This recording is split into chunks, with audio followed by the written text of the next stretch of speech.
Welcome back to the Order of Chaos podcast. In this episode, I sit down with my good friend Bente, also known as the Norse Witch, here on YouTube. We discuss Odin and the Norse gods and their presence in our lives and in our spiritual journeys. It's an awesome conversation. I'm really excited to share it with you. Real quick, if you'd like to support the show, please remember to subscribe, share this podcast with your friends, and smash that like button. And if you'd like to book a private numerology, tarot, or astrology reading with me, just follow the link in the description below. Enjoy the show. Are you struggling with fear, depression, or anxiety? Are you in search of meaning and purpose? Would you like help navigating your current life circumstances? Tarot can help. Tarot is a powerful tool for healing, introspection, and spiritual awakening. The Esoteric Toolkit is a synthesis of ancient wisdom and modern science. It consists of tarot, numerology, astrology, and the Hermetic principles in conjunction with the modern science of consciousness. The revelation and application of this knowledge gives you the tools you need to help master your life, organize your mind, and overcome depression, fear, and anxiety. Learn to manifest your dreams and come into alignment with your highest self and the universe. Book your private one-on-one tarot reading today. Click the link in the description or go to www.theorderofchaosmagic.com. You can also find monthly tarot packages, a private Discord community featuring shadow work, and Mercury retrograde support groups, and much more by becoming a patron at patreon.com/theorderofchaos.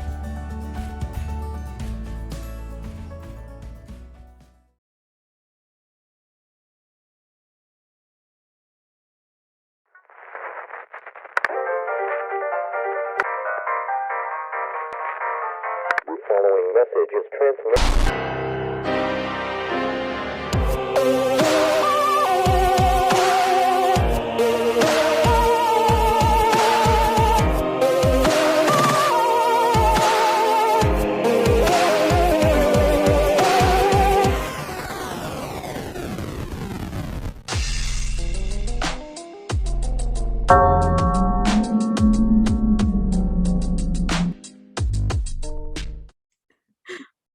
Okay, there we go. All right.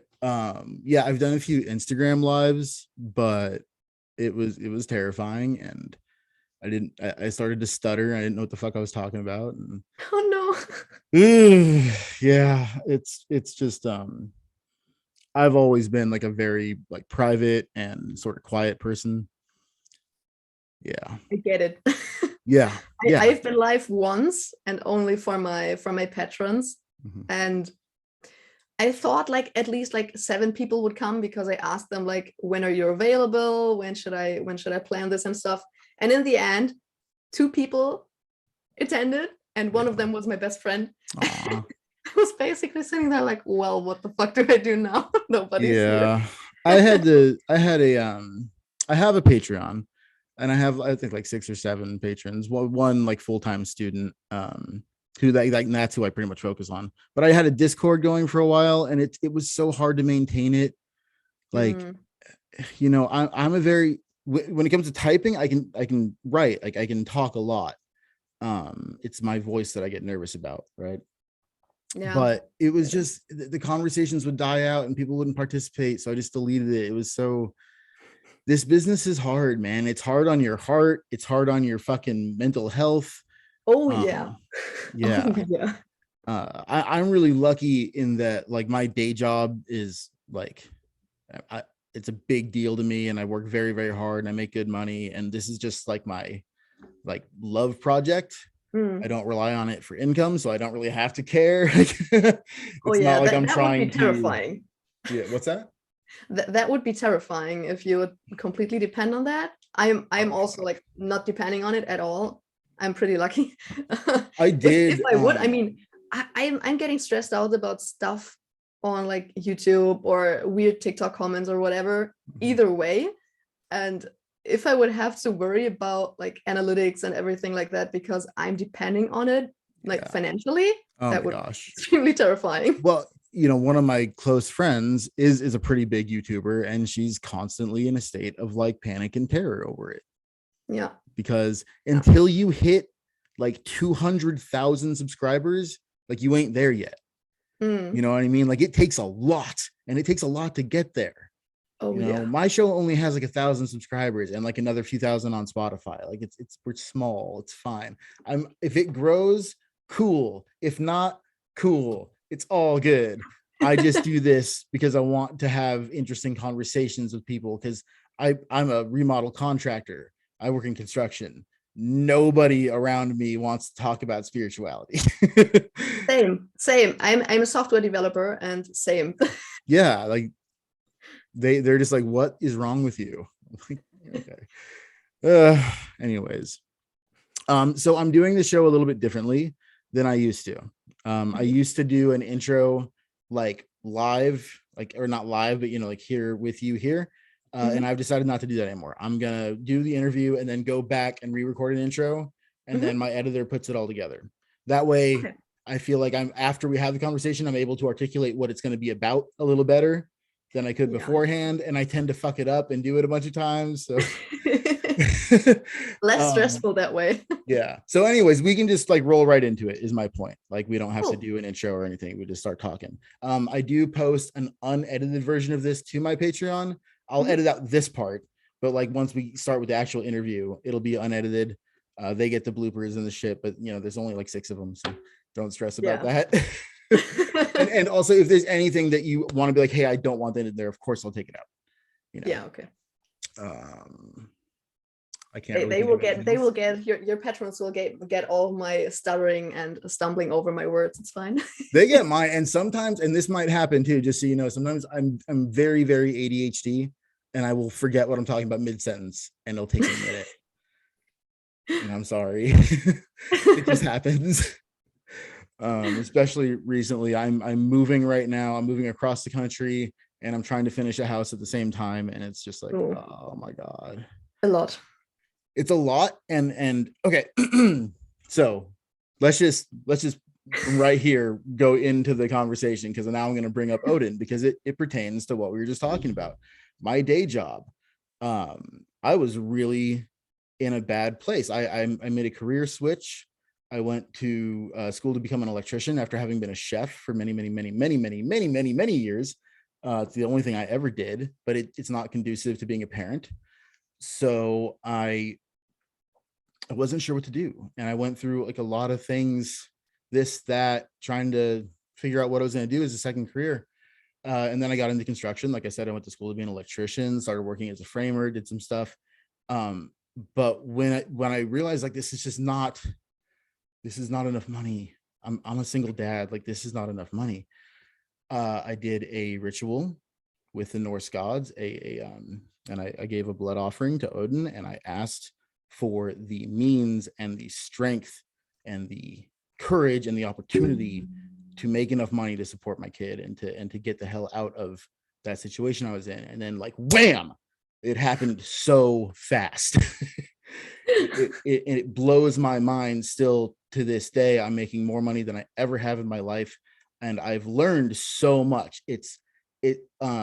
This energy that was put into me, it's pretty typical for ADHD people like myself to hyperfixate, but I was very fortunately, I had that sudden hyperfixation on my job and my career and on making money and doing it right and gaining the skills that I needed. And in a matter of 6 months, I'm running my own business. It's going very, very well. I can't believe it. And I thank Odin every single day for it. That's amazing. Yeah. So, that's how to kick this off, and why I wanted to talk to you, because I love your content, for one thing.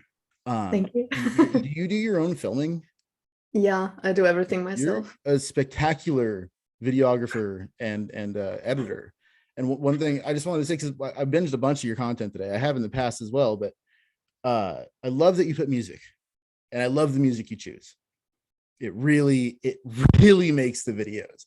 And I just like hearing you talk, because I feel like you're similar to me in a lot of ways, but you're more focused and you're more articulate, and I dig that.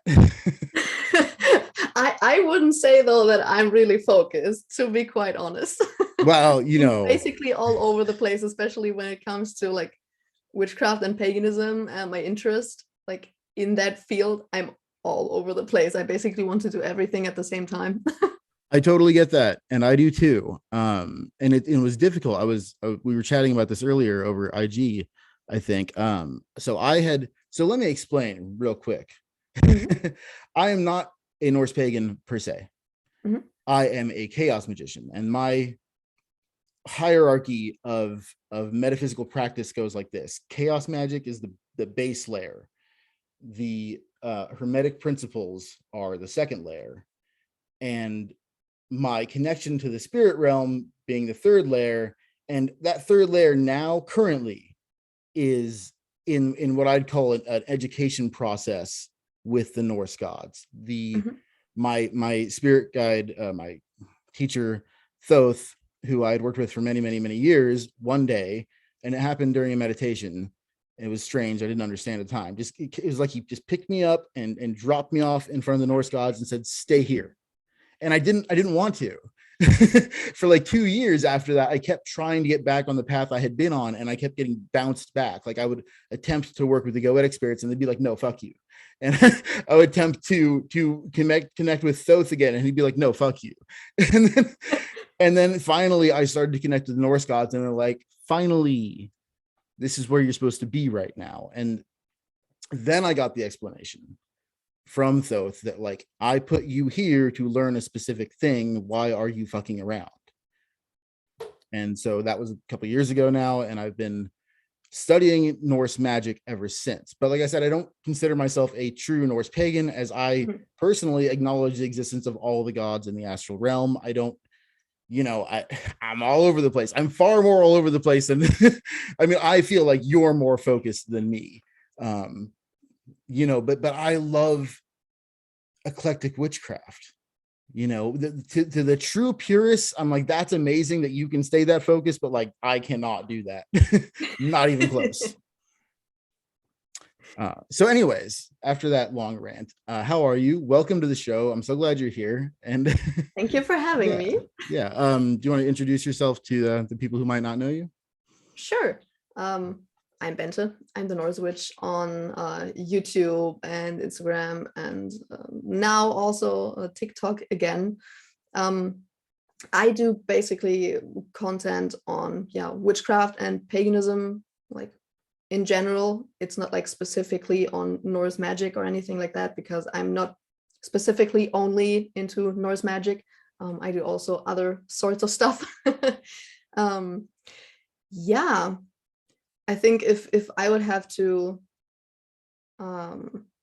describe my practice, it's always pretty hard for me to describe what I do, really, because as I said, I'm into so much different kinds of stuff, and I don't really like to label myself. That's also the thing. Like, I don't really like to like call myself a green witch, or I don't know, an astro witch, or whatever. There are so many labels out there.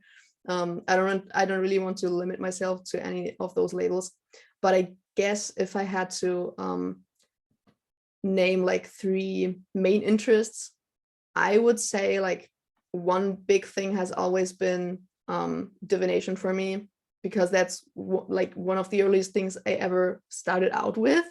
I also love like everything that has to do with working with altered states of consciousness. Doesn't matter if it's like meditation or like spirit flights or astral projection. Not that I had ever like successfully astral projected, but I find the concept like extremely interesting. And yeah, I'm in general like really into working with like spirits, especially plant spirits. Yeah, no, I dig it. I mean, I'm right there with you. It's so hard to pick a one particular practice and stay with it. It's so difficult because and this has just been my experience. Magic works. Magic is magic. There are different types of magic, but magic is magic, and it's there's no other good word for it, because it is we can explain it sort of through esoteric philosophy and through a bit of science, sure, but you can't explain it fully. It's just fucking magic. We try to explain it for ourselves, but Yeah, well, because I find that it's helpful as a practitioner to, if your mind has to go, and mine certainly does, how does this work? I need to know how things work in order to utilize them to their fullest extent. and that was a struggle for me in the early days of my practice, because I felt like I had to know specifically exactly how it works, and it takes time and maturity, I think, to realize like this is incomprehensible fully. I can understand a tiny fraction of it, and that is good enough, but I can use it to a great degree. I'm not going to say to its fullest degree, because wow, then we'd be gods, but to a great degree, to a successful degree, I'm able to use magic, and I don't need to understand every little thing about it. I strive to understand as much as I can, but it's the doing in which the power really is. I think though that it, for me personally at least, it has been very, very important in my practice to kind of at least have a general understanding on how everything works, like at least for me. I'm not claiming that what I believe in is like objectively true for everyone, but I think it's one thing that really makes your magic work even better if you kind of understand like the background and how everything works. Like, why are we even working with correspondences, for example? Right. Like, why do I use this herb, or why do I use this color? Like, understanding that has been extremely important for me in my practice. Yeah, absolutely. Me too. And in the beginning, I was sort of like, oh, that stuff's not important. But then as I developed, I realized it's very, very important. It really enhances your practice. Oh yeah. Okay, so my first real question to you is, how did you find yourself on the path of working with the Norse gods? Oh yeah, it has been a long path because I actually started out as a Wiccan. Like I got to know witchcraft and paganism in general back in the days through Harmony Nice on YouTube, when she was still on YouTube and making videos. And like, she was a Wiccan, so of course, like the first thing that I basically grew up with as a baby witch was being a Wiccan. And Wicca is such a gateway drug.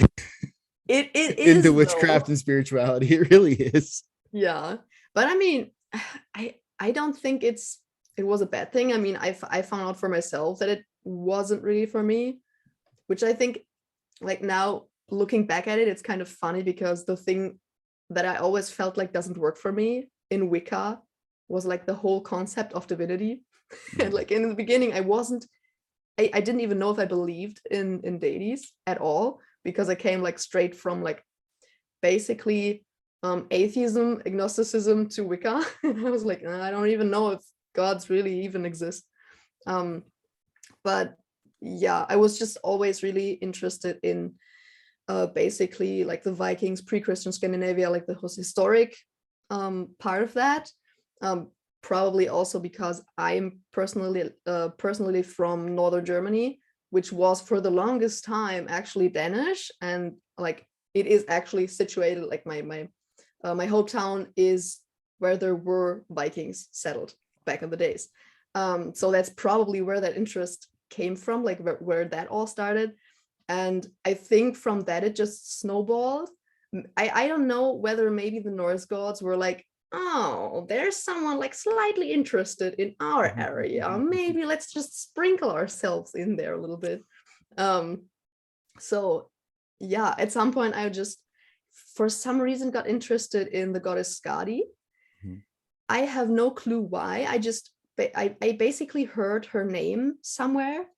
I think actually it was kind of a jewelry line or something that was named after her, and I was just like, oh, what's that word? That sounds interesting. Let's just Google that. And I found out that it's one of the Norse goddesses. And yeah, but I never really worked with her or anything. I just gave her like offerings from time to time, like when I was maybe in a forest in winter, and I was like, oh, that would be kind of fitting. Let's just give her a small offering, and that was basically it. Never really had a proper communication with her or anything. But yeah, then at some point, and I don't even really know how that happens, at some point, like Odin just came to me and was like, hello, here I am. And I mean, he didn't like send me physical signs or anything. I was just like completely out of nowhere, so like basically hyper fixated on Odin and researching about him, and yeah, learning everything there was to know about him. I'm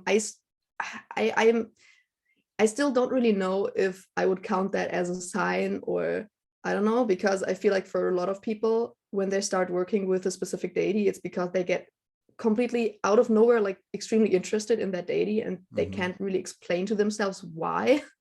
Like that was the case for me with Odin. Yeah. And then at some point I just realized, okay, maybe I am a Norse pagan. Like for the longest time, I didn't really want to adopt that label because I thought like there's more to it. And I don't really want to call myself a Norse pagan if I don't really feel like I fit that label, or I do everything that I have to do to be a Norse pagan. So I didn't really call myself that for a long time, but then at some point I was like, yeah, fuck it, I would just call myself a Norse pagan and accept it. Yeah, for sure. I mean, I'm almost there myself. It's been the most powerful and healing and cathartic experience in my entire spiritual journey of like 25 something years now. I don't know, I'm getting fucking old. Wow. I started when I was 15 around with atheistic Levian Satanism, which is like the other gateway drug into magic. And don't get me wrong, like I still have a lot of reverence and love for that particular philosophy when it was under the control of Anton LaVey, when it was his vision. It's not really anymore. It's changed, you know, whatever, it's cool. And now there's like all these other branches of Satanism that I don't know a whole lot about. But anyways, I'm rambling. But when I started working with the Norse gods, it was like everything aligned. Everything that I already believed and already was doing as a part of my practice, and everything that I was looking for. And after having like tried to get away from it for so long, I felt so silly when I realized, wait a minute, this practice is perfect for me. It's perfect because, I mean, I've essentially, at least for the time being, essentially abandoned the traditional chaos magic method of sigil making in favor of bend runes. To me, currently are more powerful. They make more sense to me. They are less abstract. They're more, I always describe runic magic as being very projectile. It's like throwing a spear. Yeah. Whereas with other types of sigil magic or other types of manifestation magic, it's like there's this slow muddiness to it where you're trying to conjure this particular manifestation and you're doing all this mental work, whereas with bend runes, and you know, my personal method is to always give a blood offering when I make a bend rune, and then I burn it on my altar. But like, damn, does that work? It's blown me away many times how powerful that ritual and that method is. And I love that. I'm a double Leo. I love power. Same. Really? Yeah, I will. Leo sun and rising. Leo sun and moon. What's your moon sign? Pisces. My ascendant is Scorpio. That's very interesting. I've always found that people who have two of their big three at least conjunct, you know, in the same sign, tend to, in my opinion, or in my observation, tend to be very psychic.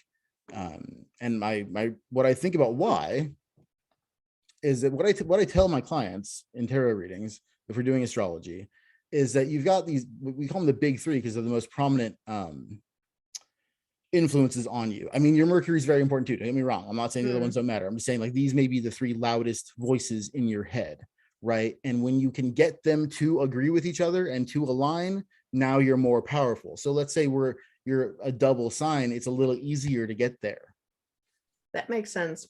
Yeah, unless you're a double Aquarius, then you're Pisces, probably going, or double Gemini, then you're going in all these different directions. But for most of us, I think it lends a hand. The Pisces doesn't really align with the Leos, though. They are rarely ever on the same page. We got like water and fire. Same with Scorpio, but I do find that particular square for me is very motivating. It's also very contradictory. For example, as a double Leo, here I am on YouTube, but I also hate it. I hate doing YouTube. I don't want to fucking do it. I want to be a very private person. I want to be in my Scorpio fucking like dungeon and not interacting with the world. But my moon sign's like, no, do it. Yeah, for me, like especially with my moon sign being a water sign and being like an extremely anxious sign like Pisces, being like on YouTube and doing like now a podcast or anything like that, it's basically like, yeah, we will do that, but we will do that with a lot of anxiety. Yeah. Yes, yeah, you get it for sure. But anyways, I do find that conjunct signs tend to have just sort of a natural psychic ability.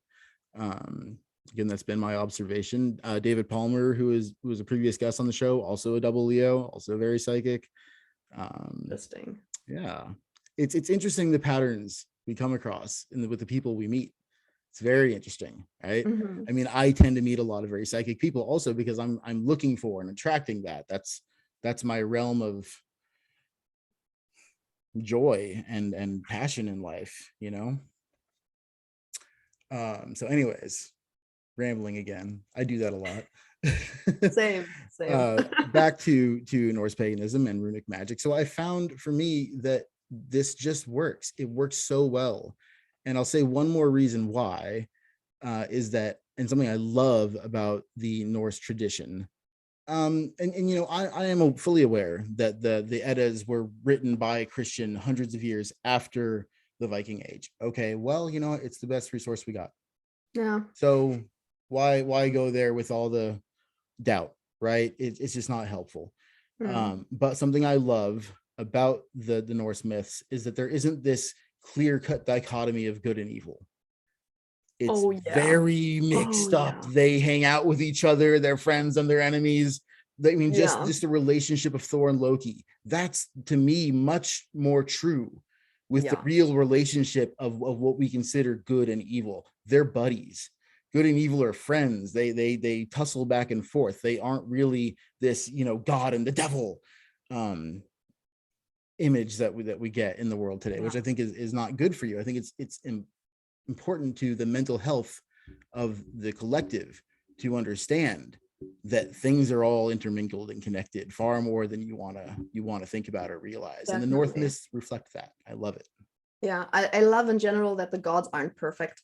Yeah. Like, not at all. I mean, look at Odin. Where is he perfect? Yeah, it's true, but he is persistent, right? He persists despite his imperfection. He doesn't need to lean on it like a crutch. Yeah. Right, which I do find with the Abrahamic religions in particular. I think that's a narcissistic point of view. God is perfect, and no, he's not. Nah. I doubt that very much, you know. And it sets up this standard for humans that we can never live up to, and then you get all this guilt stuff and Jesus dying for your sins, and you know, it's icky. Yeah. And untrue, right? Because we are all capable of a lot of light and darkness. And I think acknowledging and embracing that is healthy. That's why I also like really love seeing how Loki is kind of more and more accepted as a god who is worshipped, because if you look at older books on Norse mythology and Norse paganism, you will still see people writing that you shouldn't worship Loki and that he's evil. And for me, that's always like a little bit of just Christianity like mirrored in Norse mythology, which doesn't make sense to begin with. And I really love seeing that that's kind of dissolving. And I think, at least I feel like TikTok kind of plays a big role in that, because there are like so many people who I feel like get to worshiping Loki through TikTok. I don't know why that is. I find that really interesting because I kind of always imagine Loki sitting somewhere and kind of manipulating social media a little bit. Totally. Because I mean, social media is pure chaos. Yeah, so yeah. I mean, how could he not, given the opportunity, right? That is the energy. I often say that Loki is the archetype of Mercury in retrograde. That's what makes sense to me. Like, he's clever, he's brilliant, he's very Mercurian, but he's like, but I'm gonna fuck you up. You know? Yeah, that makes a little sense. You know, I'm gonna play tricks on you. So we're gonna test you. And and that is another thing that I have I've connected with so much with the Norse gods, is they test you. They give you tests, it's obviously a test.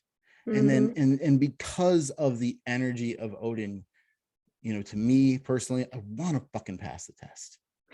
I do. It gives me that little bit of extra strength I need to do things that are hard, which is something I've struggled with in my life, you know, especially career wise. Like it's very, I run my own business. I've never been good at being the boss.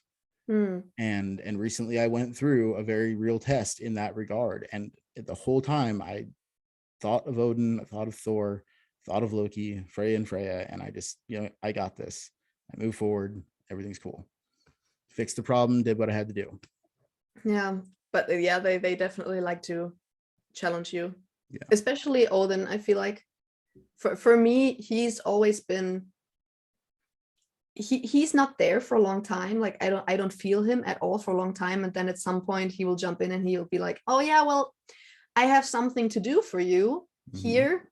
And he drops me a task to do. And then he's again like gone for at least a month.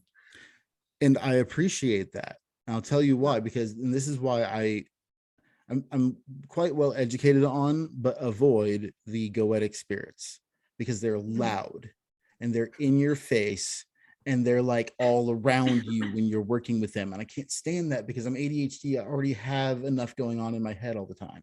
I appreciate the Norse gods. Like they hang back, they chill. They're not all up in your business until they are. You know, but then but just like you said, it's brief. They give you something to do. They give you a challenge. They give you a you know, something to think about. And then they're off again until that moment comes again, you know? Yeah. And I really appreciate that because I just, as a professional tarot reader, like I'm constantly surrounded by the energy of others and just spiritual activity. And I desire peace and quiet so much. And I find that when I'm absorbing a lot of spiritual energy, if I'm dealing with a lot of clients who are going through a lot or that, you know, that my aura is affected by it in any way, then my meditations become difficult. And then I just don't have that sense of peace. And that sense of peace is something I really, really value. And I find that with working with the Norse gods, it's more available to me. Yeah, it's similar for me, although for me it's more like I have so much stuff going on in my life, like a lot of like work, like having a normal 9 to 5 and a YouTube channel, running an online shop, having a Patreon, being in a coven, all of that kind of stuff together takes so much time. So if I had a deity or whatever spirit like constantly wanting something, I just simply wouldn't have the time to do that. That's why I think it's always really, really impressive to me when people actually work with like 10 plus gods. And I'm here like, whoa.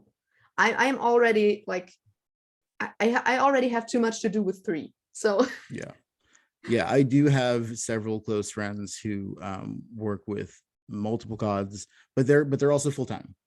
They're full-time in their esoteric business, and like they're completely dedicated their entire lives to it. And I respect that so much. They're amazing people. But yeah, I mean, I'm so wowed by the things that happen to them and the experiences they have on a daily basis. Now I have the most powerful spiritual experience I've ever had, one of the most in the top 3 at least, was with the Norse deities. But it wasn't every day. It was just in that one particular moment.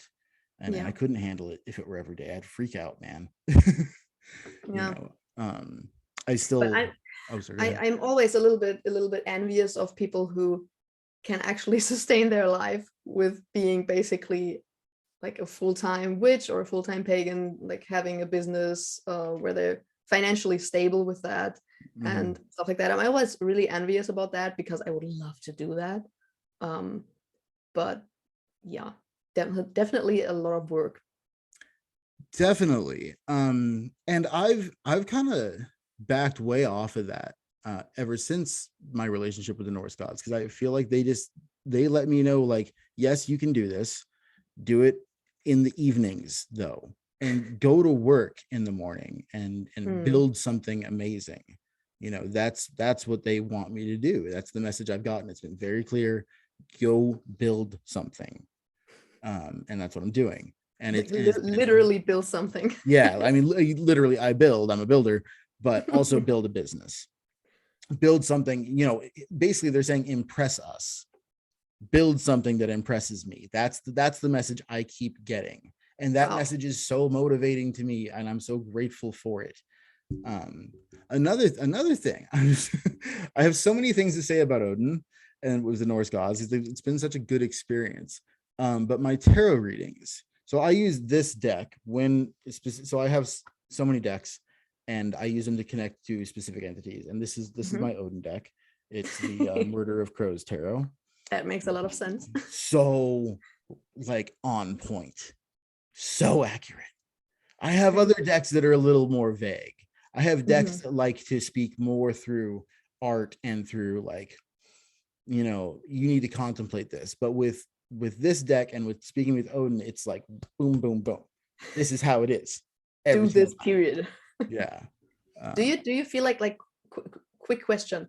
Do you feel like your readings have gotten more accurate by using a specific deck for a specific entity? Because I'm using a lot of like tarot, but I only have one deck, and I was thinking about getting specific decks for like specific entities, but I'm not there yet, and I'm still contemplating. So it was a progression for me, and here's how the progression went. I started off just with one deck for many years. I love that deck. I still love that deck. Very, very sentimental to me. And then when I had a more profound and personal interaction with the spirits who I was working with at the time, who were the Egyptian spirits, they gave to me a method of doing what I call a spirit guide spread, where they assigned to each of themselves a specific card. And they made it very clear to me, this is my card. For Thoth, it was Temperance, for example. And so I would put the deck face up, and I would shuffle, put the deck face up, and then go through till I found their card, and then pick the few cards after it intuitively. I don't know how many, it would be 2, sometimes 1, sometimes 3, whatever length the message was. And so that kind of got me onto this idea of, okay, a spirit can attach itself to a specific card. Well, maybe it can attach itself to a specific deck. And I started buying more and more tarot decks. Now I have too many. I have lots. I've got one I use to talk to my dad. I've got one I use to talk to Odin. I've got one for Thoth. I've got one for everybody. And I've got some that are general purpose. And I've got some that I'm like, I don't really like that one unless I have to use it. I've also got decks that I use more for manifestation and magic than for divination. Big tarot nerd. That's really interesting. Yeah. I mean, I love tarot, but I've only really connected to 2 tarot decks, and I've had multiple, but I've only ever connected to 2 of them. Then that's what you're supposed to do. Then that's where you're supposed to, like, there's no goal, right? It's, I find that in order to be the most powerful practitioner of magic you can be, it's all about personalization. It is 100% about making your practice about you. Yeah. And trusting your intuition. Like, yes. And it could be so like, for example, you use pendulums, and I've seen you have a bunch of pendulums. I can't do it. It doesn't work for me. I just can't, everything, because my hands shake a little bit, and I can't hold it steady enough, or I don't know, but every time I hold it, I'm like, I just can't do this. For me, it's really interesting with using a pendulum, because usually I have very, very shaky hands, like extremely, but as soon as I use a pendulum, they're pretty still. It's fascinating. And for some there reason, are practitioners out there who interact with the Ouija board in a way that isn't fucking terrifying. And for me, it's always fucking terrifying, and I want nothing to do with them. I've always wanted to try that for spirit communication, like for communicating with the deity. I always feel like, well, as long as I have enough protection set up, I'll be fine. But I don't want to buy one. That's the thing. Yeah, and again, it's entirely personal. It's about like what you resonate with on an energetic level. But for me, the Ouija board, like, I don't think there's any level of protection I could put on it, because I know that to me, this thing is a portal straight to something nasty. I know that. And so if I were to willingly open that door, I think all of my guides would be like, peace, bud, have fun. You knew better, And that's something I find too, not just with the Norse gods, but with all spirit guides, almost all your ancestors, everybody. They hold your hand for a little while and then they walk you right off a cliff. Mm-hmm. That's the nature of working with spirit. Like, yes, it's very comforting, and you have this new family, and then they're like, okay, now you've got shit to do. Yeah. Yeah. Definitely. Although one funny thing though is that I mean, I'm mainly working with Odin, Freya, and Hel. Mm-hmm. And for some reason, Hel has never asked anything of me. Like maybe a little bit, like she gave me a little nudge in the direction of like worshiping my ancestors, because I've never done that before. Mm-hmm. But it wasn't like in the way Odin would do that, to be like, yeah, give them offerings daily, bitch. Mm-hmm. Yeah. She was more like, yeah, maybe you want to do that, that could be healing for you. Like, other than that, she has always been just very, yeah, nurturing and kind of motherly, and just there for like basic healing and shadow work and stuff like that. But she's never gave me a real task. She's never asked a specific offering for me, nothing. And that's interesting. really, But really interesting to me. it does sort of suit Hel's, in you know, at least my view, and I don't have a personal relationship with Hel, by the way. And that's interesting to me too, now that I think about it.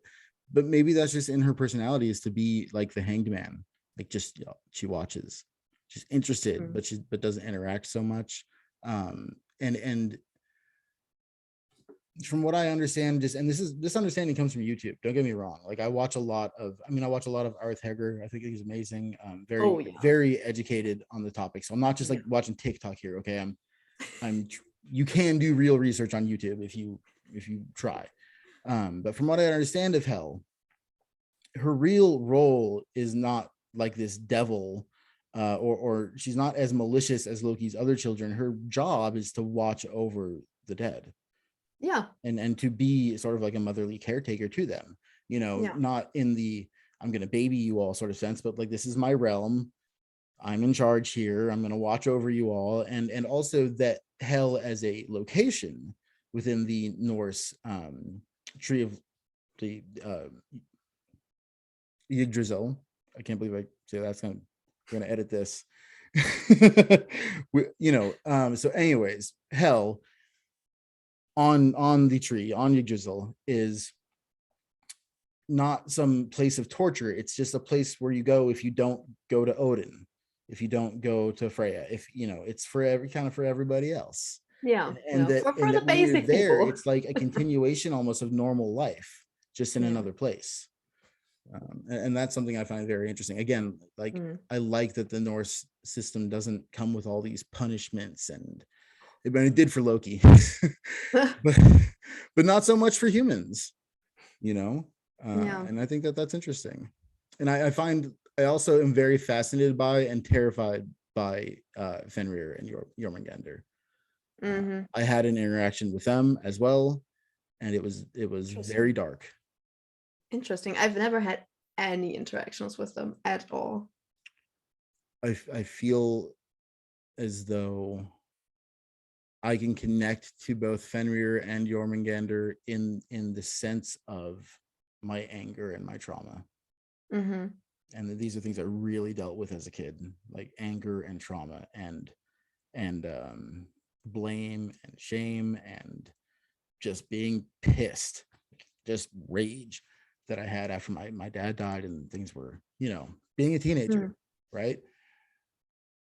And when I had this interaction with all the Norse gods, what happened, and this happened, I posted a video about this. I don't know how specific I was, but I've been doing the gateway meditations. Remember, we were talking about astral projection. I'm trying my best to work my way up to conscious astral projection experiences through the gateway process. And during the second meditation, I had a full-blown, I was in Asgard.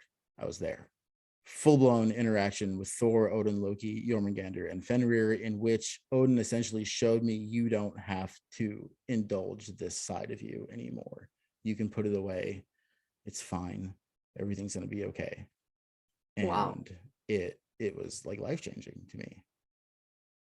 And and it's something I already knew, but it was just so good to feel protected from, and also like I watched Thor wrestle Jormungandr back into the ocean. Like I watched Loki send Fenrir away. It was incredible. But yeah, to me, I feel like those, like the children of Loki, represent the worst in us, and that was something I really was struggling with and wanted to suppress rather than integrate. And this experience really did that for me. It helped me integrate and put it away instead of suppressing it. That thought is really interesting, because like the main thing I do with Hel when I work with her is working through my traumas. So that is really interesting if you look at Jormungandr and Fenrir as like the personification basically of your traumas and everything, and then Hel as being the one that you work with to get rid of them and work through them. That's fascinating. It is. It really is. And this is my personal take, and I was watching one of your videos earlier today. This is probably my favorite. I think it was a Q&A where someone had asked you, how do you define the gods? And that's a question I have struggled with. And I still continue. It causes a little bit of cognitive dissonance in me, because I define them in many ways. I define them as parts of the self, of the psyche. Each of these gods in every pantheon represents a core part of the human mind. And now again, I'm a big fan of the Hermetic principles. So as above, so below, as within, so without. If they are within us, and they are also out there, they are real. They're out there and they're very real. But they're also in here and they're very real. The one I struggle with the most is the gods or ETs concept. But at the same time, I don't disregard it. It's just it's a little difficult for me. But I fully believe in aliens and always have. That's a whole different side of me that's nerdy about aliens. I totally believe in it, but it's difficult for me to think of my gods as being like ETs and spaceships. I'm just, that's weird for me. You know what I mean? Yeah, but I don't discount it, and it certainly makes sense if we're talking about the Sumerian deities in the Anunnaki story, because that's what the mythology actually says. So that makes sense. But now when I'm talking about like Odin and Thor, I'm like, no, that's weird. That's like Marvel. That's weird. But anyways, what are the gods? They're more than one thing. They're inexplicable, they're ineffable, they are a part of us, and they're also exterior of us. That's kind of where I go with it. They're all these things, right? But in that interaction, I was definitely dealing with the parts of myself that these entities represented at the time. I'm still stuck at like imagining actually being in Asgard. It was freaky. That sounds sounds amazing though. It was. And I highly recommend. Now, I haven't finished the Gateway Meditations, and I promised my viewers I would post an update video about that, and I will. But to all of you listening, I am currently in the middle of moving across the country and like working 60 hours a week. So I apologize for the delay in uploads, but we're back. Okay, we're back with new episodes every week-ish. Yeah. This is the first of the next series that's going to come. But yeah, I've been so busy, so I haven't posted these updates. But I do recommend to everyone out there, if you're interested in doing the Gateway Meditations, wow, are they powerful. So be warned, but go for it. Now, after that experience with the Norse gods, I finished the meditation and got up out of my chair and completely 100% forgot about it. Like it never happened. And I went over my desk to like get something to drink or pick something up. I don't really recall. And I'd only completely forgotten about it for like the duration of the meditation, because it's a guided meditation. You're in a hypnotic state, right? It guides you somewhere else essentially. So I got up, had completely wiped it from my memory for about 30 seconds. And then it came right back at me like a freight train.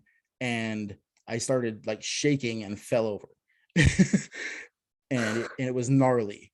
And I said this in the first video I posted about it too. I've seen this thing happen to people on YouTube where they have a powerful spiritual experience and their body just goes into convulsions and they fall over. And most of the time, to be honest, I've been like, that's fake.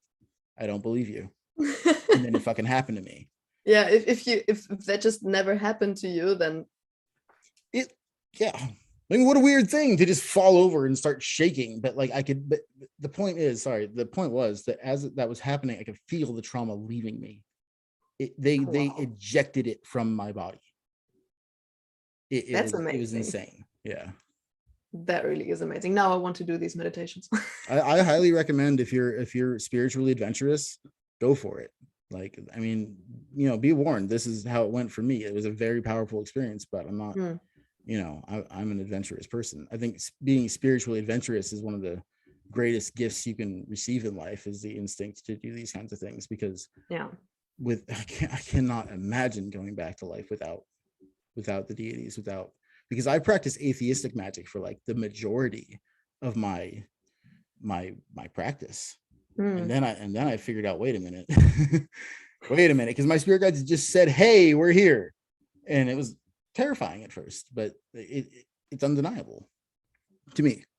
I'm Yeah. not trying to tell anyone what to believe, but to me, I it's mean, if we don't experiment in magic and our spirituality, where else should we experiment?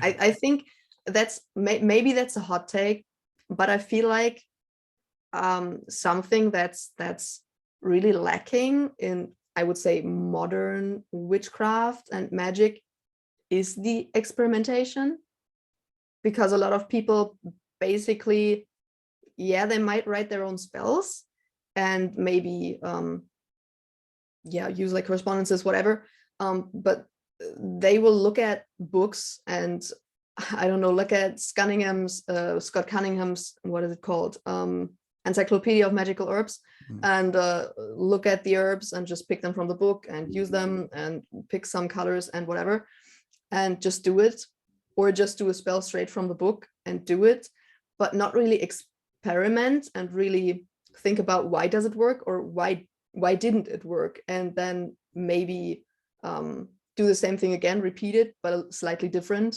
and just experiment with spells and basically everything. And I firmly believe that personalization is so important, even within a strict tradition, if it allows for it. Personalization it helps you connect a little bit more, in my opinion. But speaking of which, what are, it's my next question. I know we've just been rambling this whole time, but what are the core elements of your magical practice? I know that you read tarot and you do pendulums. Like, how would you tell me about it? Tell me about your whole package. Oh, so I would say the biggest thing for me, like the most important thing, the most core thing for me is meditation, because I just do so much just by meditating. So that will always be like the foundation of where I start off of. Let me think what, for example, is the type of spell that I do most often. I would say that it's probably like candle magic. I do a lot of candle magic. I love candle magic, probably because it's working with the fire energy, and I love the element of fire. Double Leo. Would have thought as a Leo, yeah. But also like sigils and bind runes have been a part of my practice for a long time. I love working with them, probably because it's also like so creative. I just love the creative process of creating a sigil or a bind rune. Yeah, as I have already said, divination always a big thing, but not only for like divining for myself and seeing what the future holds for me, but also for communicating with my deities, with my ancestors, with whoever really. I think divination methods for me are the most important methods I use to communicate. Apart from, I think that's like the second most important thing for communicating for me is like spirit flight and actually going into like direct communication, because I'm not clairaudient, I'm not clairvoyant, I'm not like that gifted when it comes to that, so I can't like directly communicate with the deity, for example, and hear what they have to say. I have to kind of initiate it and go into a proper trance to do that. And I'm pretty happy because I recently got a drum, so that will definitely work with that and help with that. Yeah, other than that, like at the moment, plants have become such a big thing, like extremely. I've always worked with herbs and stuff, but not in a very personal way. Mm-hmm. And now it's more like I'm trying to figure out what's actually growing around me. With which plants do I like intuitively connect? Because I think that's the biggest thing in my craft is I do everything intuitively. Yeah. I of course I like read books and stuff and I educate myself on stuff, but in the end, if it doesn't work for me intuitively, then I just won't do it.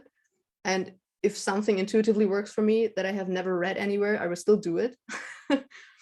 And that's, for example, that's at the moment a big thing with working with plant spirits. It's like finding out which plants I intuitively connect with. And it's pretty funny because most of them are either connected to divination and psychic abilities and dreams and stuff like that. Like, for example, mugwort and ground ivy, for example. Or they're baneful herbs, which I don't dare touch. Like, ooh, what are some baneful herbs? For example, foxglove. Oh, right. Yeah. And I mean, it's extremely poisonous. Yeah. So I've picked a couple of leaves of foxglove in the past, but I recently tried to figure out, like, around my neighborhood, there are all of these plants that are blooming at the moment. And first I thought it was yarrow. Then I found out, not yarrow, the leaves don't work. Then I thought it was, what is it called? Goutweed, I think it's called in English. Then I found out, probably also not. And I tried to find out if it's maybe poison hemlock. And I still don't know because they all look the same. But yeah. What have you, so I've never even considered really work. I can almost keep a pothos alive. Almost. It's my first plant that hasn't died within like a week. So that's not my realm. But what have you learned or gleaned from working with the spirits of plants? I mean, one thing is I work actually with my houseplants to keep them alive. Like, I have a lot of houseplants, and some of them aren't happy. So I try to just go into like direct communication with their spirit to try to figure out what they need. Mm-hmm. So it's not really like for me working for something for myself, more just connecting to them, finding out what they really need. Yeah, but apart from that, it's kind of just an intuitive connection. And it's so hard to explain. Like, I'm going basically into an intuitive connection with them and communication with them. And like at the moment, the process is basically trying to figure out for myself what are basically the properties of this herb. What does the spirit feel like to me? And what are like topics that I could work on them with? Like, for example, if I take like mugwort, and I know that in books it's said that it can be used for divination and to enhance your psychic abilities, and for, I think, banishing and for a lot of stuff. But is that actually true? Because I mean, there are 5 million different books about herbs, and probably a lot of them will contradict each other. Yeah, nothing beats experience. Yeah, and if I connect to the spirit of this plant myself, will the result be the same? Like, will I figure out that, yeah, I can actually use mugwort for like enhancing my psychic abilities, or is it something completely different? And to then, like, in the end, of course, use them in spells, because I feel like, at least that is something that I've recently come to terms with, is that if you have a proper connection to the spirit of the plant that you use in a spell, it will work so much better. Yeah, and I imagine like, so. Beforehand, it was always like, yeah, I have these lists of herbs, and I have them cut up and dried somewhere in my cabinet, and I will just take them and throw them in the spell, and I probably don't even know what they look like if they're actually growing in the wilderness. Right. It's just, you just read a label on a jar and you're like, oh, that's the thing. Yeah. Right. Like And that's yeah. yeah. Like a chef, And now like a it's cook. like yeah, and now it's like I can take this herb. I know what it actually looks like in real life. I know what the spirit feels like, and I can talk to it and Mhm. actually ask it if it will actually work with me in the spell. Mhm. Because I mean, yeah, they have like inherent properties, but if the spirit actually also agrees on working with you for the spell, it makes it much more powerful. I totally dig that. And I imagine, see, what you just said made me think of ayahuasca, which Ooh, yeah. is an impossible connection. The whoever figured out that if you take this one of 10 billion species of plants that are in the jungle, and this Mm, other one of 10 billion species of plants that are in the jungle, and you mix them into a tea, it creates a powerful magic potion that is a direct connection to the spirit realm. There's, in my mind, no other possible way that that could have occurred than that shaman was in connection with the spirit of that plant, and it instructed him on what to do. To me, yeah. there's no other way that could have happened. That's, Yeah. so I mean, yeah, it's just like you're saying, that you make the connection, and they teach you, you glean new things that you wouldn't just by reading in a book. yeah. And I mean, at some point, I want to come to a point where I can so intuitively connect to plant spirits, because I personally feel like connecting to different types of spirits is always a different experience. And like if I connecting to deities for me is different and a different process than connecting to the spirit of a plant or to my ancestors or whoever. It's always a little bit different, and I have to always kind of learn it from scratch, Yeah. if that makes sense. So I want to kind of get to a point where I can also just like go to my plants, because I now have a small like herb garden, a balcony garden, Mhm. of like potted herbs, and just go to them, connect with them, and actually go there and just ask them like, yeah, well, I want to do this spell. Who would help me with that? And then do that. Yeah, I think that would be incredibly powerful. I think so too. It would be very, that just makes me think Harry Potter, like in a good way. Like we will all want to achieve that level of magic, right? Yeah. And that's what that kind of screams to me. Because when you're first starting out in magic, it's not as magical. Sometimes you have to develop your power. You have to, Hmm. learn to connect with the right energies and push them through you the right way to get the results you Hmm. want. And Some people are actually, very you have to naturally adept learn. at it, but Like, I think it's so incredibly important to also learn like how you perceive energy, mhm. because like I think Matt Oren phrased that pretty well in his book, where he said like, if you don't know how to perceive energies, you can have success with spells and your work in general, but you're doing it blindfolded.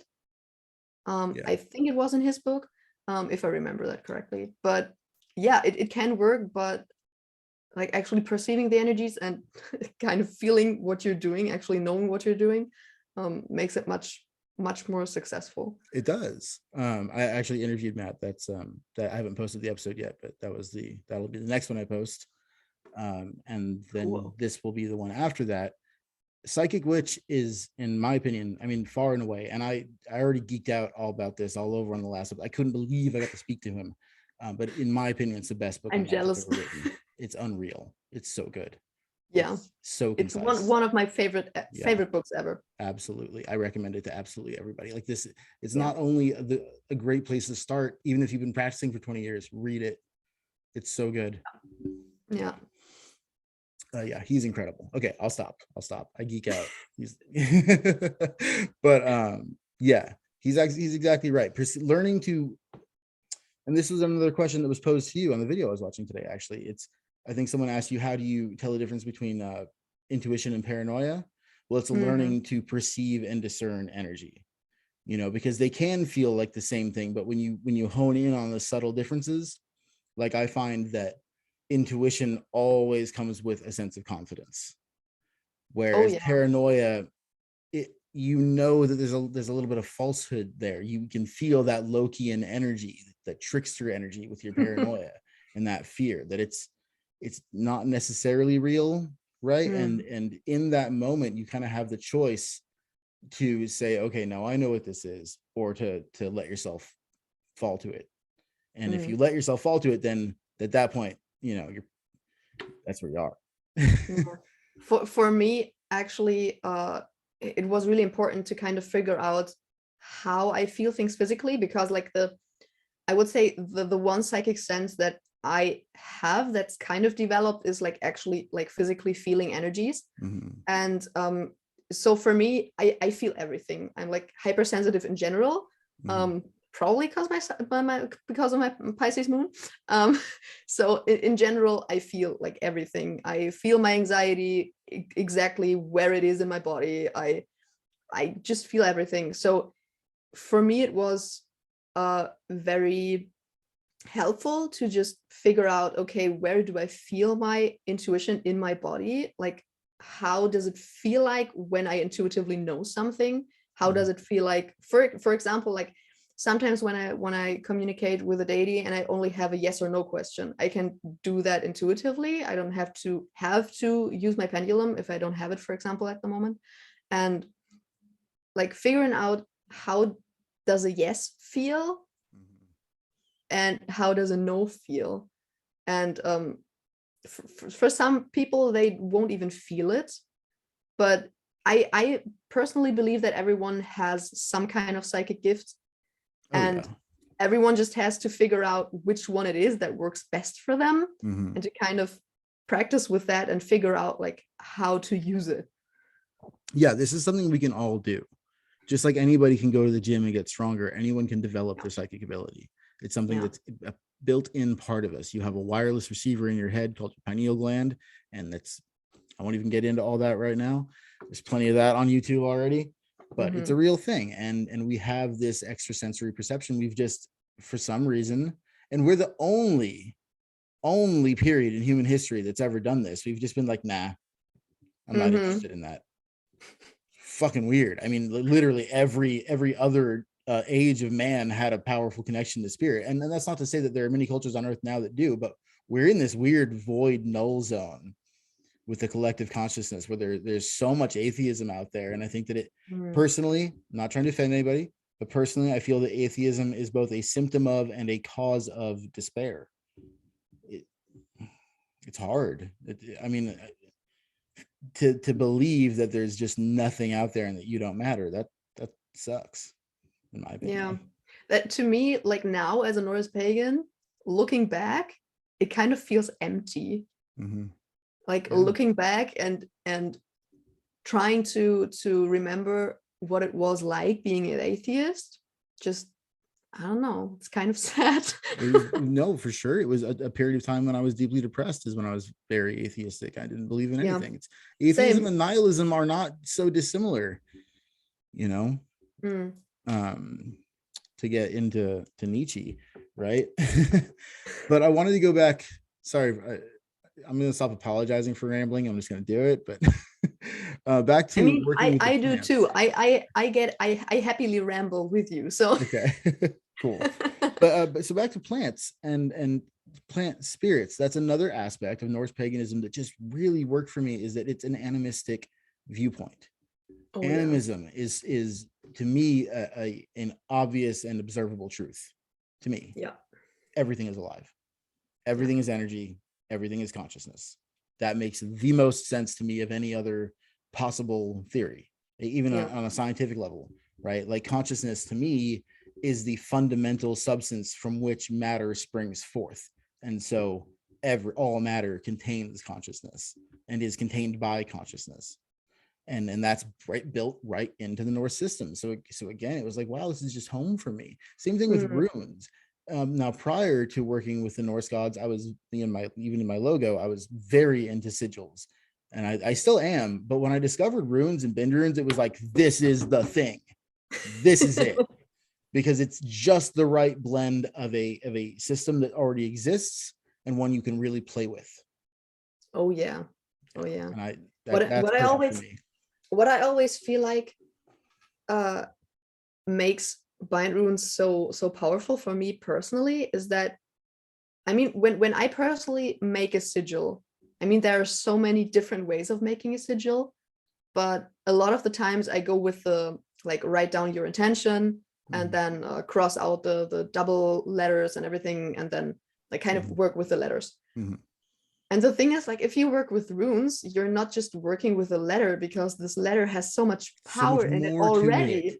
There's a Yeah, mythology for each one. There's a yeah. whole story. There's it's all, you know, it's just so much of it's so rich compared to just English letters.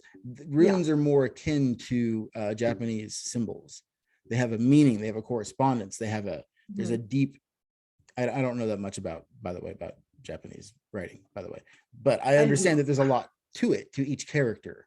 And that's how it is with bind runes. Or with runes, I'm sorry. There's so much for each character. There's meaning, there's a letter, there's a sound, there's all this stuff, right? And you can feel it.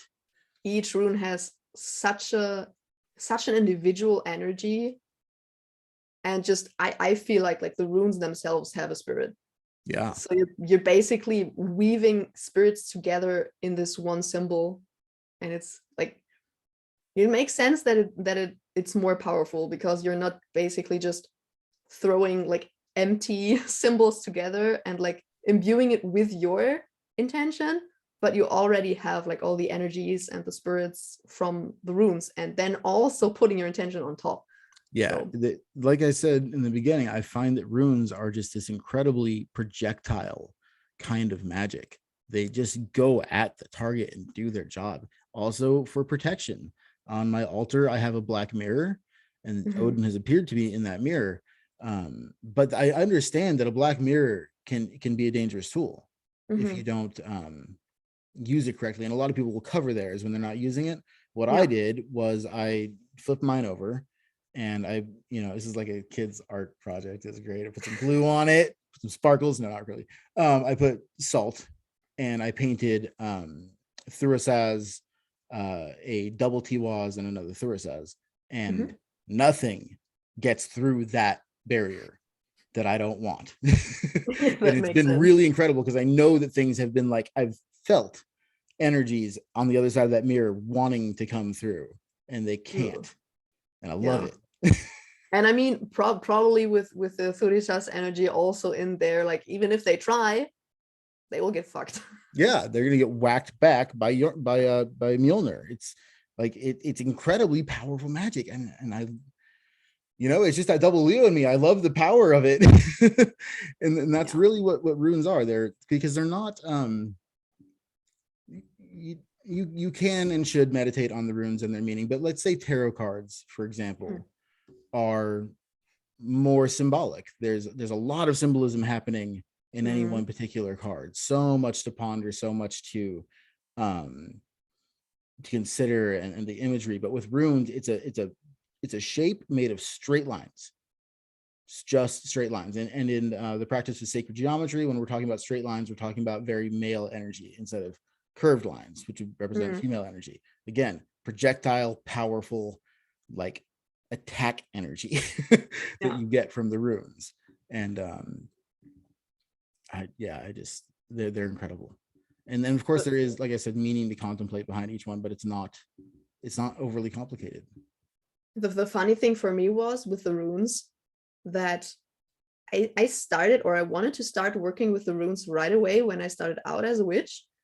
Like not even being a Norse pagan yet, not at all, but I just wanted to use them as a divination tool. And I couldn't get behind it, like, at all. I didn't get it. I couldn't remember the meanings of the runes. I couldn't really perceive the energies. I just didn't get it. And like, Odin had to actually get to me and be like, well, you sit down now, you choose like the most books, like all the books that you have on the runes, you get some more, and you work through them one by one after another, and you do that properly, and then you will be fine. That to me was basically like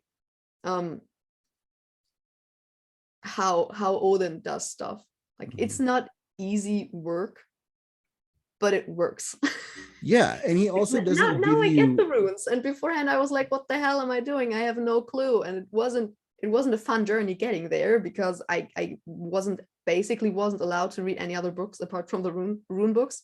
But it was so helpful. yeah, I find that Odin gives you tasks that are within your power to manage, but are difficult also. They aren't ridiculously mysterious. For example, I was given by one of the Sumerian deities years ago. I mean, like we're talking 6-7 years ago, a mantra. I don't know if it's a mantra. I don't know what it is, because I still don't get it. It was a sound. It's a couple words. It's a thing that is constantly in my head, and someday I know I'll learn its meaning, but it hasn't happened yet. And I don't find that Odin presents you with that type of challenge. He presents you with like something you can do, but it takes you to become a little bit stronger in order to do it. Yeah, you don't have to sacrifice an eye for it. No, and you don't have to hang yourself from Yggdrasil for however long either to learn the meaning of the runes like Odin did. He just wants you to put in the time and effort, because that's what he did in a incredible way, right? Luckily, we don't have to be pierced through the side with a spear in order to learn the runes. We just have to sit down and read. And speaking of runic divination, this is also something I just can't do. It doesn't work for me. It doesn't. I mean, it does, but not within my ability to control. So I just remembered that this happened. It was so interesting. I'm not going to say my real name on YouTube, but I will say that when I first got my set of runes that I still use today, I placed them on my altar overnight. And in the morning, when I went to pick them up, some of them fell out of the bag. And I kid you not, I will not lie to you, it spelled my name. What? That's crazy. I'm not gonna say which ones, but in order, not just the letters. I mean, they like right there on my floor. Wow. Yeah. But I've never been able to do like controlled divination the way I can with tarot. What I do instead is every day that I remember, I pack a little bag with whatever crystal I'm feeling that day and whatever rune not the energy that I'm not asking a question. I pick the rune of the energy that I want to invoke that day, that I feel like I need. So again, it's more of a magical practice for me than a divination practice. I'm all about the tarot when it comes to divination and astrology, though I'm not skilled enough with astrology to do any kind of predictive astrology. That's a whole nother level. but I get it. I mean, for me, I feel connected to both tarot and runes in different ways, but tarot is for me still easier to do. Yeah. Simply because it's more like you have 78 cards, so you have a lot of meanings, and like the card has this one meaning and it works, and like that's it. But you have like the runes, you have 24, and I mean, I work with the Elder Futhark, so 24, and you can have one rune and it can mean like 10 different things. So you kind of have to read them so extremely intuitively to kind of figure out like, okay, which meaning of this rune, of these 24 million meanings for this one rune applies here. Especially if and that's my favorite way of divining with the runes is to just cast them on a cloth. I mean, that makes it even harder. Like, okay, these two runes now, they are lying pretty close together, and this one is facing upwards, and this one is face down, and And then there's the cloths, and I don't fully understand the system. In fact, I don't understand it all. But they're the cloths that have the different areas. Oh yeah. And you could throw the runes, and depending on which area on the cloth it lands on, radically different meanings for each one, and also the relationships. Now that's true with tarot also, but with tarot, I find that they just tell you a story, and the story is always true. Runes don't tell you a story. It's like looking. Runes are like looking at an engine as a mechanic. I'm not a mechanic, so I could go pop the hood of my Nissan and I have no idea what I'm looking at. No idea. I know where the gas goes. That's pretty much it. And I find that that's kind of how runes are. Like you really have to know this system incredibly well in order to be able to work with it. Yeah. Whereas It tarot takes is time. far more, it's just easier on you. Yeah, definitely. But it's fun. It's fun. It's fun just trying. It really I, is. I'm pretty happy that one tier on my Patreon, they get weekly readings and they can select whether they want a tarot or a rune reading. And that's basically the way that I get to kind of figure out how I can intuitively read the runes for other people. Mhm. Because I feel like, yeah, reading for yourself, okay, it's the one thing, but like reading for other people is always harder, at least for me. So that's really, really cool that I was really able to practice there. That's interesting. And it seems to be with most practitioners one way or the other, because I can read for others all day long. And I go to festivals and set up a booth and I'll read tarot all day long. But reading for myself is difficult. And because I have attachment issues, I have an attachment to a particular outcome that I want. And so I know that outcome may come through the cards. And then I'm like, well, is it my attachment that's creating this spread, or is it the truth? And then I have doubts about that. And none of that applies when I'm reading for others. Yeah, true. You That know, makes but sense, for though. me, it's like, especially, and I'll tell you, when it comes to like my love romantic life that doesn't exist, anytime I try to read about that, the cards are just like, haha, like, we're just going to tell you something stupid. We're going to lie. Essentially, they lie to me. And I know that it's not them, it's me. I know that it's my energy interfering with it. I have too much anxiety around this issue, too much like desire, all those things muddle up my readings. But when I'm reading for others, I just give them the cold hard facts. And that's what style of reader I am. I'm not going to sugarcoat it. Yeah, Absolutely I mean, why? not. Yeah. Why should you? Why Well, should you? there's so many readers out there that give you the whole like twin flame, everything's going to be okay nonsense. I'm like, you got, let's see here, you got the Three of Swords, you got the Tower, and you got Death. Oh God. I've pulled exactly those three cards a number of times for people. You know, it's like, look, your relationship, it ain't going anywhere. Yeah. I'm sorry. That's okay though, because it's a good thing. It's a really good thing. I know that you're going to be hurt, Three of Swords. I know that it's going to be painful, but you're going to grow through it, the Tower, and you're going to have a transformative experience. You're going to be a better version of you on the other side. That's Death, right? Yeah. Come on, that's a pretty common experience for people. You go through a breakup, it sucks, but then you grow through it and you're a new version of you. And it helps to know that that's the process, you know, and that's why I find tarot to be so helpful to so many people to just know like it's going to get better. Even with like, that could be considered one of the worst. I throw the Nine of Swords in there and now we're talking about like a fucking terrible reading, you know what I mean? But still we're going to grow through it and it's going to be okay. You know, you're gonna get better. And I find that when you're in the middle of some kind of personal crisis, maybe you don't realize that this too shall pass, and the cards tend to remind us of that. Yeah. But yeah, I as a reader, I will never tell people just what they want to hear. I always, and sometimes I pull. That's not to say I don't pull wonderful cards for people all the time. I do, you know, but if the cards are wonderful, they're wonderful. If they aren't, they aren't. And I mean, if people don't want to know the facts, then they shouldn't get it reading, I guess. I agree. Yeah. I mean, and tarot is powerfully accurate. And if you don't want to know the truth, don't go to a tarot reader. Go to some, I don't know where people go for truth nowadays. I think my world revolves around tarot. You know, go just ask your friend for advice, I guess, and they'll probably tell you what you want to hear if they're not the best friend. But, you know, I won't do that.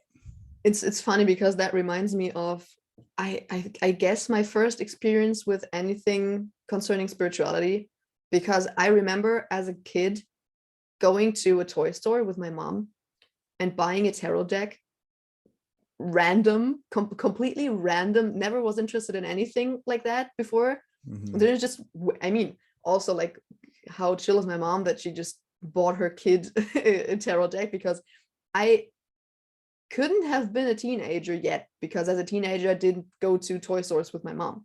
So I must have been pretty young still, and I just went home and did like intuitive tarot readings, and they were always so accurate.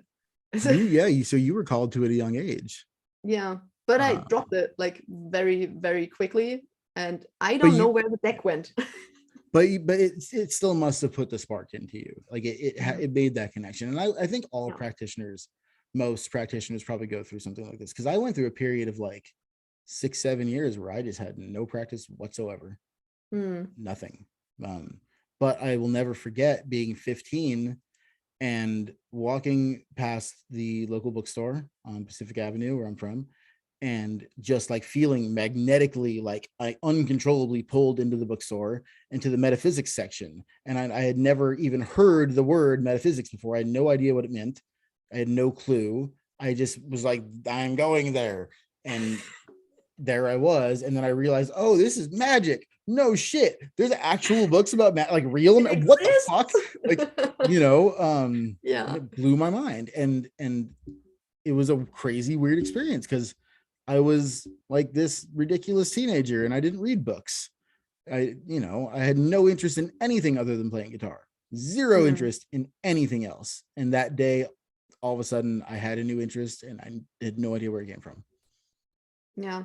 And that's like for people who don't grow up with like anything magical, spirituality, whatever, I feel like that's the case so often that they're like, I don't know why or how I really got into it. Like, why were you pulled into the metaphysical section? Like, why did I randomly, like, when I found the first video on Wicca on YouTube back then, I didn't search for anything like that because I didn't even know that anything like that existed. So how random is it that one of those videos was suggested to me? I didn't watch anything concerning spirituality on YouTube at all. Well, you remember what you said earlier about Loki manipulating social media. I truly believe that is exactly what happened to you, to me, to so many others who've had an experience like this. There just comes a time in your life, and I'll bet you it's in your astrology somewhere, where if you came here, and this is just my personal beliefs, that we all come here with a goal, with a mission, and that mission is laid out pretty clearly in your astrology via your North Node. But we all come here to do something. And if it's time for a sort of great awakening, which it seems to be time for, spirituality is like on the rise, partly because of YouTube. And just like you said, I do see the gods like making this happen. Like, now this technology, the internet and YouTube exists. We can disseminate information in a way we never could before. We can get a conversation happening. That's the entire reason. And like I said, my spirit guides pushed me into doing this podcast. I wasn't going to do this. This wasn't my idea. Yeah. I was told to do this, and I said okay reluctantly, and then I cowered about it for 2 years until another friend finally said, no, you have to fucking do it, and then I did it, and now I'm doing it, and I'm doing the thing that they told me to do. There's just, they get your strings. If you came here to be any kind of spiritual teacher, and the world is blessed to have so many people like yourself, like making YouTube videos about this topic in a fun and like approachable way that isn't preaching at anybody anything, and they can just learn. And I love it. And it's raising the collective consciousness, not to get all new agey, but it is, it's creating a mass connection to spirit, however that is for you, no matter what practice you're into, it's fine, but it is happening through social media. And I love that you said that, because I'm never going to forget it now. Like it is, and it specifically very well could be Loki. It would totally be his jam. But the gods are working through these mechanisms in order to create spiritual awareness. And I think that because they know that we need it to survive. Like I said, we're the first like period in human history that lost that connection to spirit, and we need it back, because again, this is just my personal belief. I don't think we're going to be okay without it.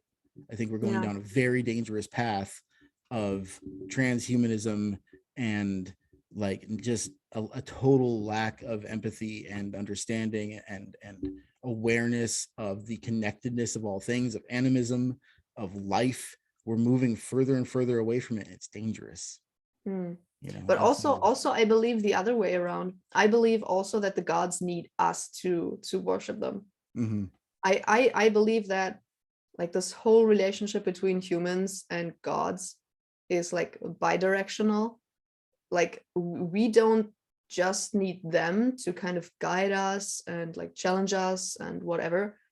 I believe they also need us to worship them, because I mean, what are we doing? We're giving them energy all the time when we're worshiping them. Yeah, we're feeding them energy and feeding the energies of the archetypes of human nature. And human nature, again, is this thing that we're kind of moving away from. It scares me a little bit, you know, and that actually really reminds me of the story of Ragnarok, in which the twilight of the gods, they are replaced by new gods, essentially, and the cycle starts over. And that's what we will do. Let's say we completely lose our connection to spirit. Well, spirits are not going anywhere. That realm is real, and there will be new, different, maybe older, I don't know, other spirits that replace the ones that we're accustomed to. And that means on the psychological level, like new strange ways of thinking and being, perhaps. I mean, I don't know if they're good or not. I personally like the gods I work with now. I'm not ready for Ragnarok. I don't want them to be replaced. I'm very interested in this connection. But as we move further and further away from human nature, I mean, then you can get into, like, you know, algorithmic entities. That's what, like, maybe that's what we're moving towards, like AI gods. You know, that's kind of scary, right? It's kind of scary. People nowadays are worshiping the god of social media, and algorithmic deities. I mean, people obsess over their popularity on these sites. And just, oh, wow, this is an interesting topic. I mean, just like in the days before the internet, there were competing cults for the feeding energy to different deities, and there was essentially like a battle between them. I mean, that's kind of like happening in the digital scale now. Yep. Wow, that's crazy. I think that's extremely scary, though, because especially if you look at, like, I don't know, TikTok beef, and you have like this one person with a big following against this one other person with a big following, and now their communities basically bashing each other, and it's crazy to me. I don't know. I find that scary, and I just hope that never happens to me, because I don't want to be the cause of something like that. Well, you would never be the cause. TikTok is the cause. The platform is the cause, because TikTok creates this sort of like high school cafeteria vibe. Everyone's at their own table, and you can't sit with us. It's just, and I'm sure it's intentional. There's one wrong word, so now we will cancel you. You know, I just don't participate in any of that. I protect my aura against it. I don't look at it. I don't do TikTok. I do have a TikTok account. I haven't opened it in months. But it's like every time I open TikTok, I'm just like, I have a weird relationship. Doing something to me. I have a weird relationship with TikTok, because I think I've started TikTok, like, I think last summer, so like probably a year back or something. Like, uploaded a few videos, and I uploaded one video where I think I lit my deity candle, and the burn, like the flame kind of got pretty high, and then it got low again, and candle stuff, like normal candle burning the candle, like nothing special. And people got so heated over this candle flame because it got a little bit bigger, and everyone was like, oh, you'll burn your house down, and if beginners see that, they will burn their house down. And I'm like, oh my god, if people can't handle candles, excuse me, I'm 27 years old, I know how to handle a candle. So that was like crazy, and it got of course this video went viral, because if a lot of people get angry about something and they comment on it, then the algorithm is like, that's it, we will make this go viral. And so I had so many hate comments over a candle, which is just crazy. So I left TikTok because I couldn't stand it. It was just ridiculous, crazy. And but now I'm basically like, I will just create videos, and I will basically just create like fun skits on stuff. And if one of them goes viral or semi-viral or whatever, and there are a lot of stupid comments, I will just not look at it. That's I'll just what you do got it. to do. You know, do it for yourself for one. Yeah. Have fun doing it, and fuck the comments. Those Yeah. are the rules of social media, in my Yeah. opinion. And you know, in my experience, I'm not like big on any social media site, but like I've enjoyed the wee bit of success I experience. You know, if this channel has like 1,000 followers, I'm like, that's amazing. I never expected it to have more than like It's 100. 1,000 people. It's so much. Yeah, it is. It's crazy. I'm super grateful for it. Like, I'm not out there like, I need 1,000,000 followers. I just, no. That would give me anxiety, I think. Yeah. You know, then I'd be worried about saying the wrong thing. No, I mean, I still would say it. You know, I might have more anxiety about it. Yeah, it's there's something about social media that's you can use it in a way that isn't harmful to you, but it can really hurt you in the same way that drugs hurt you if you're not careful with it, right? If you're not doing it for you, like if you're doing it for the likes or for the comments or for the this or that, and you're trying to figure out how do I get people to like me, like that's not good for you, man. You know, I mean, I have to regularly like uninstall the YouTube Studio app from my phone, because I will catch myself actually going into that app and checking my analytics so often, especially when a new video goes up. Yeah. And I hate this feature that YouTube tells you like how well this video is doing compared to the I know. like 9 latest videos. Yeah. Because, for example, at the moment I'm uploading a series on the runes, and each video does so badly. And I'm always sitting there like, oh no, all stressed about that. And then in the end, I'm thinking, well, who cares?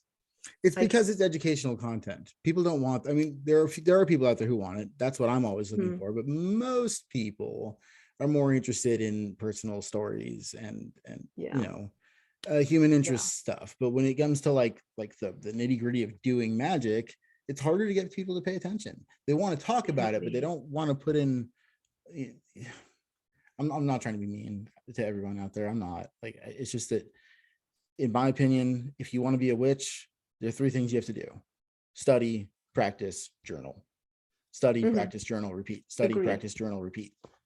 It's got to be that way. And I agree and completely with you and me. Very intuitive practice. You got to trust your intuition, but you got to read books. You got to study. You have to find out things that you didn't already know. Yeah. And because it'll amaze you and it'll open new doors in your brain, and you'll be in wonder. It doesn't mean that you have to be rigid about it, but I would personally be pretty wary of getting a reading or interacting with a practitioner who had like never studied, you know. Yeah. And I don't know if that's true for guys like Austin Osman Spare. I mean, he threw out the whole book and said, no, I'm gonna do it my way. And it turned into a tradition that I'm a part of. So, yeah. I mean, you can go both ways.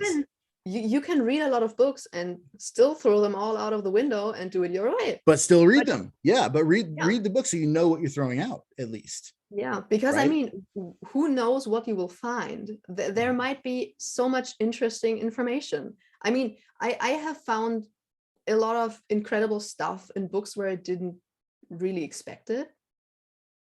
And yeah.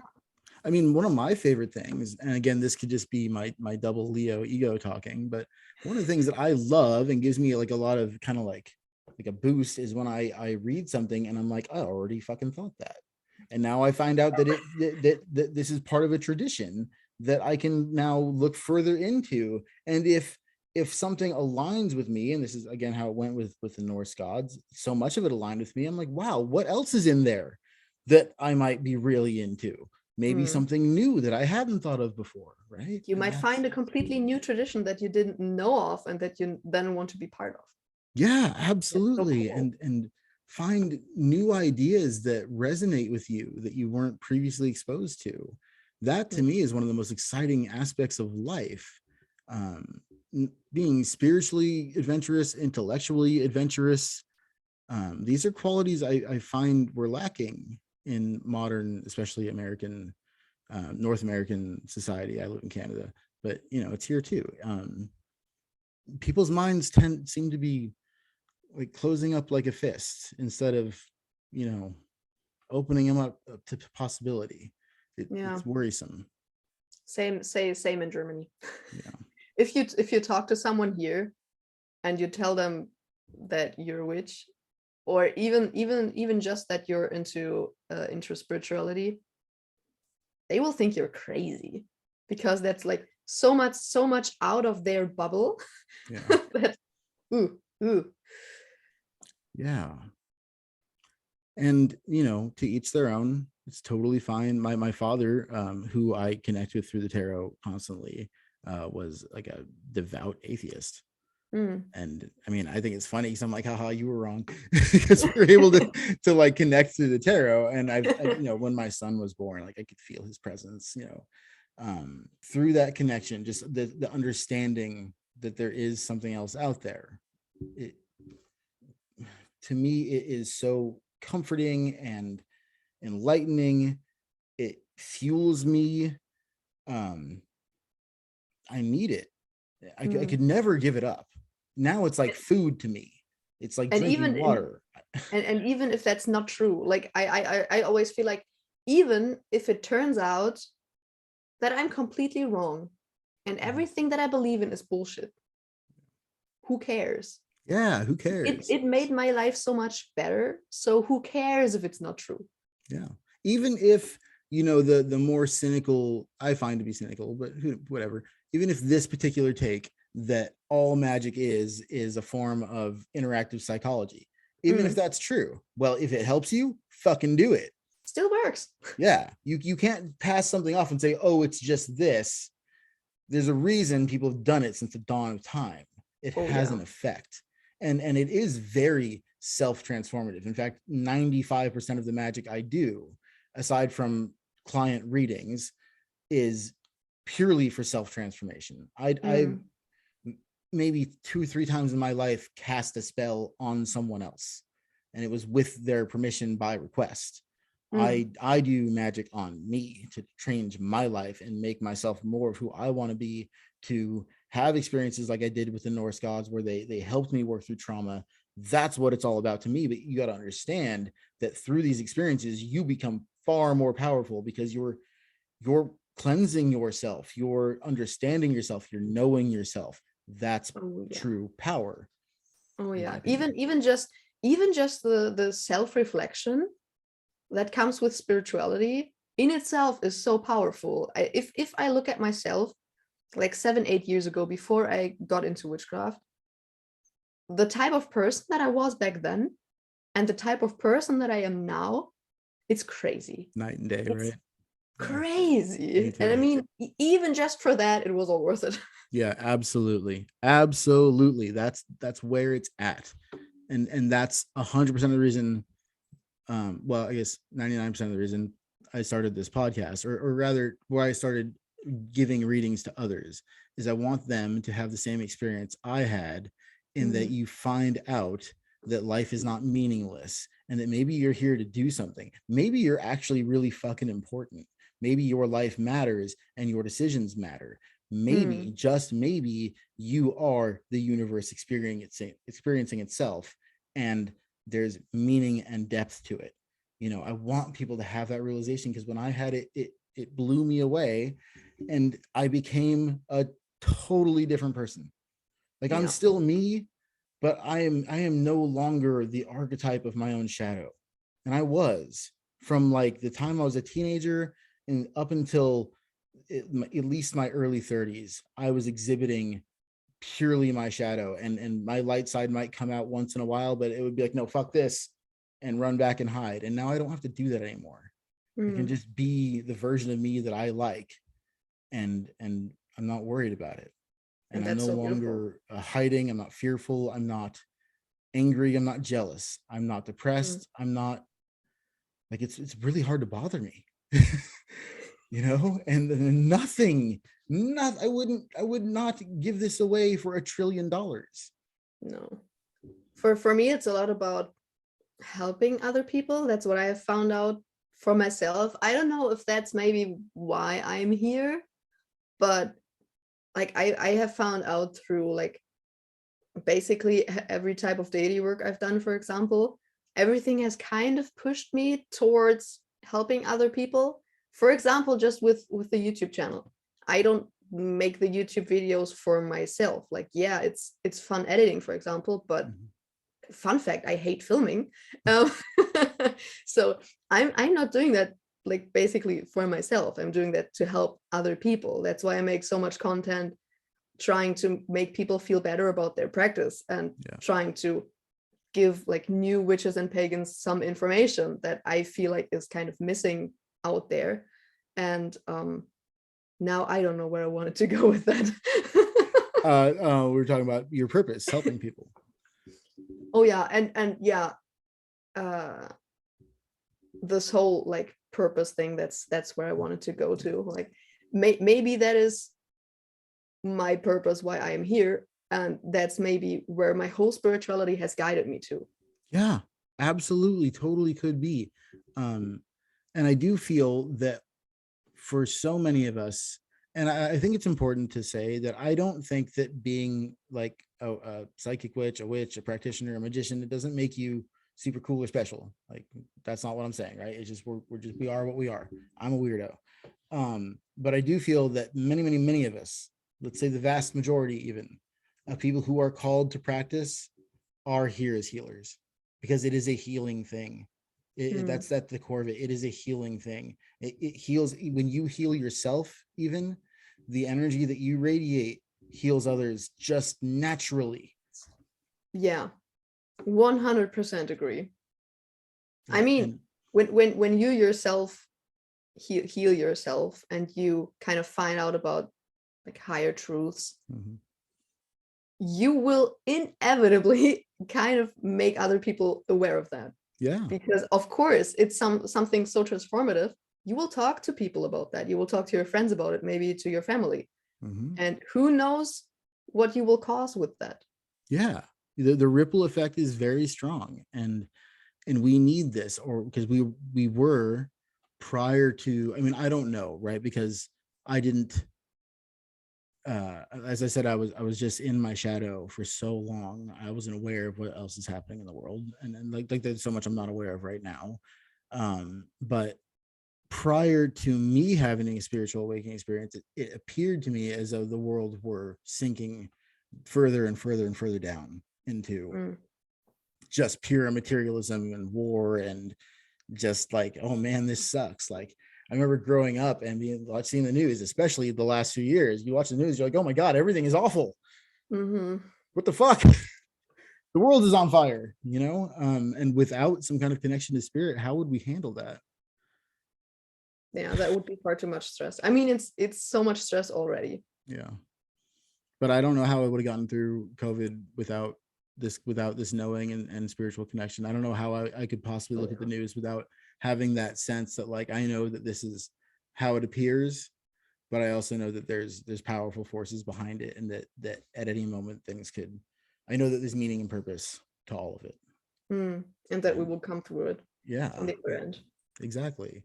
And that these things happen in cycles.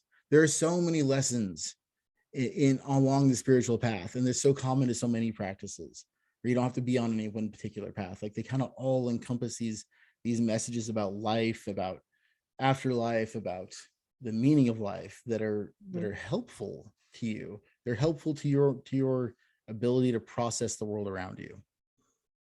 Yeah. Well, I think that's about all the time we've got. Oh yeah. Wow. Yeah. It's been 2 hours. I know.